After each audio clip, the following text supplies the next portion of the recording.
حضرت ابن عباس رضی اللہ تعالیٰ عنہ کہتے ہیں کہ حضور صلی اللہ علیہ وسلم اس دنیا میں تشریف لائے تو آپ کی ناف کٹی ہوئی تھی۔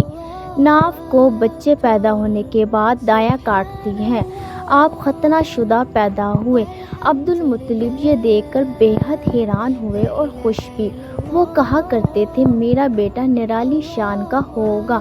آپ کی پیدائش سے پہلے مکہ کے لوگ خشک سالی اور قحط کا شکار تھے، لیکن جو ہی آپ کے دنیا میں تشریف لانے کا وقت قریب آیا، بارشیں شروع ہو گئی، خشک سالی دور ہوگی، درخت ہرے بھرے ہو گئے اور پھلوں سے لد گئے، زمین پر سبزہ ہی سبزہ نظر آنے لگا۔ پیدائش کے وقت آپ اپنے ہاتھوں پر جھکے ہوئے تھے، سر آسمان کی طرف تھا۔ ایک روایت کے الفاظ یہ ہے کہ گھٹنوں کے بل جھکے ہوئے تھے، مطلب یہ کہ سجدے کی سی حالت میں تھے۔ آپ کی مٹھی بند تھی اور شہادت کی انگلی اٹھی ہوئی تھی، جیسے کہ ہم نماز میں اٹھاتے ہیں۔ حضور انور صلی اللہ علیہ وسلم فرماتے ہیں جب میری والدہ نے مجھے جنم دیا تو ان سے ایک نور نکلا، اس نور سے شام کے محلات جگمگا اٹھے۔ آپ صلی اللہ علیہ وسلم کی والدہ سیدہ آمنہ فرماتی ہے محمد صلی اللہ علیہ وسلم کی پیدائش کے وقت ظاہر ہونے والے نور کی روشنی میں مجھے بصرہ میں چلنے والے اونٹوں کی گردنیں تک نظر آئی۔ آپ کی ولادت کس دن ہوئی؟ اس بات پر سب کا اتفاق ہے کہ وہ پیر کا دن تھا۔ آپ صبح فجر طلوع ہونے کے وقت دنیا میں تشریف لائے۔ تاریخ پیدائش کے سلسلے میں بہت سے قول ہیں۔ ایک روایت کے مطابق 12 ربیع الاول کو پیدا ہوئے، ایک روایت 8 ربیع الاول کی، ایک روایت 2 ربیع الاول کو پیدا ہوئے۔ اس سلسلے میں اور بھی بہت سی روایات ہیں۔ زیادہ تر مورخین کا خیال ہے کہ آپ 8 ربیع الاول کو پیدا ہوئے۔ تقویم کے طریقے کے حساب سے جب تاریخ نکالی گئی تو 9 ربیع الاول نکلی۔ مطلب یہ ہے کہ اس بارے میں بالکل صحیح بات کسی کو معلوم نہیں۔ اس پر سب کا اتفاق ہے کہ مہینہ ربیع الاول کا تھا اور دن پیر کا۔ یہ بھی کہا جاتا ہے آپ کو پیر کے دن ہی نبوت ملی۔ پیر کے روز ہی آپ نے مدینہ منورہ کی طرف ہجرت فرمائی اور پیر کے روز ہی آپ کی وفات ہوئی۔ آپ عام الفیل میں پیدا ہوئے، یعنی ہاتھیوں والے سال میں۔ اس سال کو ہاتھیوں والا سال اس لیے کہا جاتا ہے کہ ابرہہ نے ہاتھیوں کے ساتھ مکہ مکرمہ پر چڑھائی کی۔ آپ کی پیدائش اس واقعے کے کچھ دن ہی بعد ہوئی تھی۔ آپ جس مکان میں پیدا ہوئے وہ صفا پہاڑی کے قریب تھا۔ حضرت قعب احبار رضی اللہ عنہ روایت کرتے ہیں کہ میں نے تورات میں پڑھا تھا کہ رسول صلی اللہ علیہ وسلم کی پیدائش مکہ میں ہوگی۔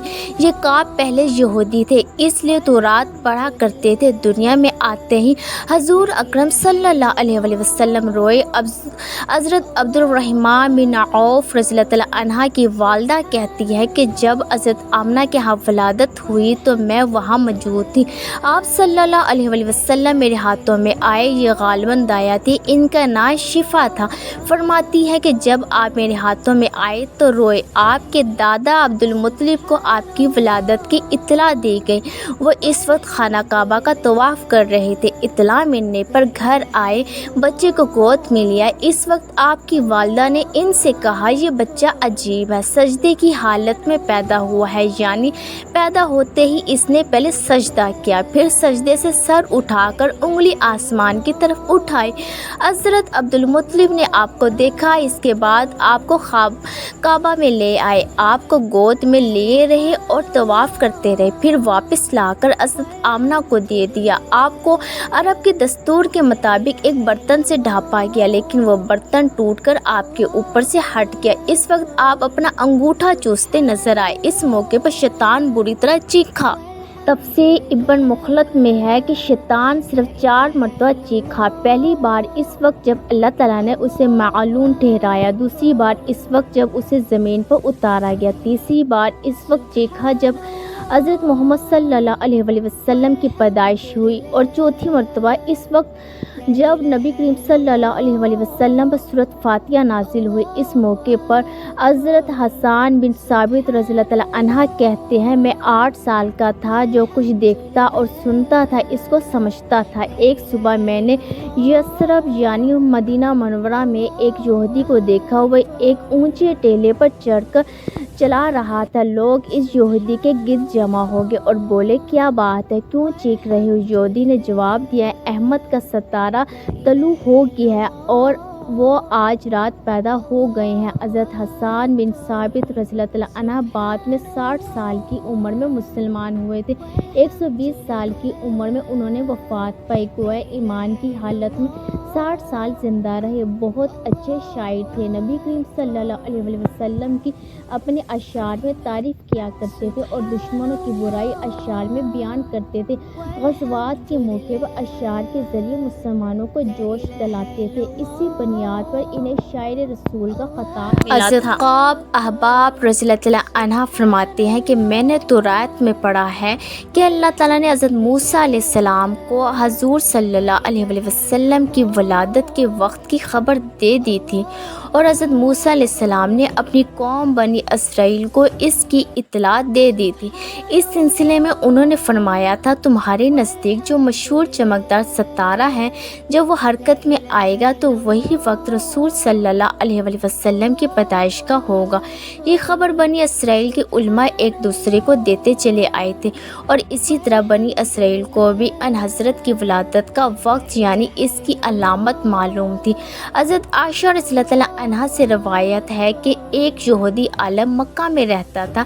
جب وہ رات آئی جس میں ان حضرت صلی اللہ علیہ وسلم پیدا ہوئے تو وہ قریش کی ایک مجلس میں بیٹھا تھا۔ اس نے کہا، کیا تمہارے ہاں آج کوئی بچہ پیدا ہوا ہے؟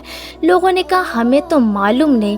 اس پر اس یہودی نے کہا، میں جو کچھ کہتا ہوں اسے اچھی طرح سن لو۔ آج اس امت کا آخری نبی پیدا ہو گیا ہے، اور قریش کے لوگوں وہ تم میں سے ہیں، یعنی وہ قریشی ہے۔ اس کے کندھے کے پاس ایک علامت ہے، یعنی مہر نبوت۔ اس میں بہت زیادہ بال ہے، یعنی گھنے بال ہے، اور یہ نبوت کا نشان ہے، نبوت کی دلیل ہے۔ اس بچے کی ایک علامت یہ ہے کہ وہ 2 رات تک دودھ نہیں پیے گا۔ ان باتوں کا ذکر اس کی نبوت کی علامات کے طور پر پرانی کتب میں موجود ہے۔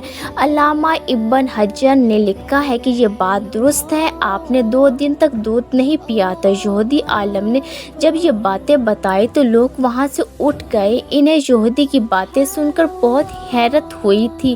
جب وہ لوگ اپنے گھروں میں پہنچے تو ان میں سے ہر ایک نے اس کی باتیں اپنے گھر کے افراد کو بتائی۔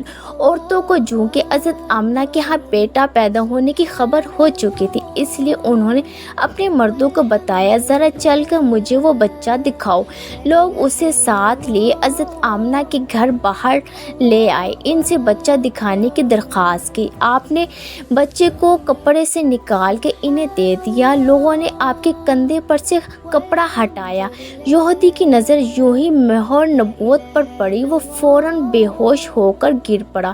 اسے ہوش آیا تو لوگوں نے اس سے پوچھا، تمہیں کیا ہو گیا تھا؟ جواب میں اس نے کہا، میں اس غم سے بے ہوش ہوا تھا کہ میری قوم میں سے نبوت ختم ہوگی، اور اے قریشیو، اللہ کی قسم یہ بچہ تم پر زبردست غلبہ حاصل کرے گا اور اس کی شہرت مشرق سے مغرب تک پھیل جائے گی۔